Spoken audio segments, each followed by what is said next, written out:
Hello everyone, welcome to Revealing channel. ഇന്നത്തെ വീഡിയോയിൽ നമ്മൾ കാണാൻ പോകുന്നത് Nokia Pure Book x14 ആണ്. അതിൻ്റെ സ്പെക്സും ഫസ്റ്റ് ഇംപ്രഷനും കൂടാതെ അതിനെക്കുറിച്ചിട്ടുള്ള കുറച്ച് കാര്യങ്ങളാണ് നമ്മൾ കാണാൻ പോകുന്നത്. അതിനു മുമ്പ് നമ്മുടെ ചാനൽ നിങ്ങൾ ആദ്യമായിട്ട് വരണമെങ്കിൽ മറക്കാതെ സബ്സ്ക്രൈബ് ചെയ്യുക, അടുത്തിരിക്കുന്ന ബെൽ ഐക്കണും ക്ലിക്ക് ചെയ്യുക. ശരി, നമുക്ക് വീഡിയോയിലേക്ക് പോകാം.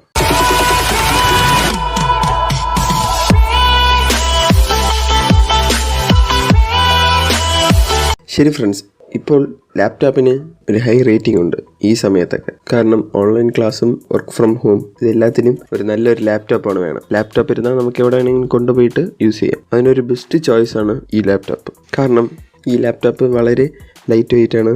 കൂടാതെ ഇതിൽ നിറയെ വർക്ക്സ് ഒക്കെ ചെയ്യാം. ഇതിൻ്റെ ബാറ്ററി ബാക്കപ്പ് വന്നിട്ട് 8 മണിക്കൂർ വരെ ഒന്നാണ് പറയണത്.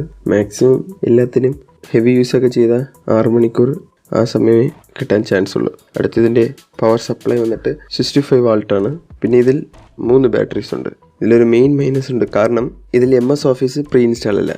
60,000 കൊടുത്ത് നമ്മൾ മേടിക്കുമ്പം MS ഓഫീസ് ഇല്ലെങ്കിൽ വലിയ മൈനസാണ്.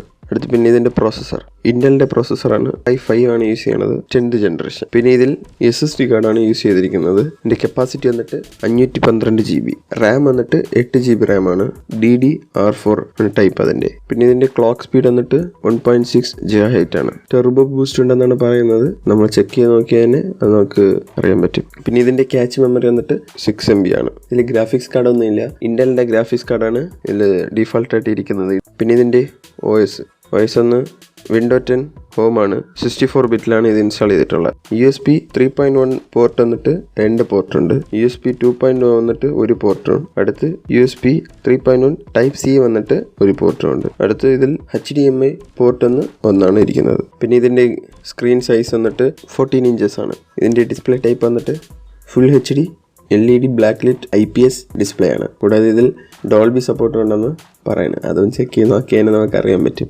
സൗണ്ട് എഫക്റ്റിനായിട്ട് ഡോൾബിയിലെ ഫങ്ഷൻസ് ഒക്കെ കൊടുത്തിരിക്കണമെന്ന് പറയണം. നമുക്ക് കണ്ടപ്പോൾ അങ്ങനെ തന്നെ തോന്നണം. നമുക്ക് ചെക്ക് ചെയ്ത് നോക്കുമ്പോൾ അത് മനസ്സിലാവും. പിന്നെ ഈ ലാപ്ടോപ്പിൻ്റെ വെയിറ്റ് വന്നിട്ട് 1.1 കിലോഗ്രാമാണ്. ഇരിക്കുന്നതിൽ ഏറ്റവും വെയിറ്റ് കുറഞ്ഞ ലാപ്ടോപ്പാണ്. പിന്നെ ഇതിൻ്റെ ഇരിക്കുന്ന ടച്ച് പാഡ് യൂസ് ചെയ്ത് നമുക്ക് മൾട്ടി യൂസൊക്കെ ചെയ്യാൻ പറ്റും. പിന്നെ ലാപ്ടോപ്പിനെ കുറിച്ചിട്ടുള്ള വീഡിയോ നിങ്ങൾക്ക് വേണമെങ്കിൽ മറക്കാതെ കമൻറ്റ് ചെയ്യുക. മാക്സിമം ഞാൻ ഇടാൻ ട്രൈ ചെയ്യാം. മറക്കാതെ സബ്സ്ക്രൈബ് ചെയ്യുക, ലൈക്ക് ചെയ്യുക, ഷെയർ ചെയ്യുക. ശരി ഫ്രണ്ട്സ്, അടുത്ത വീഡിയോയിൽ കാണാം.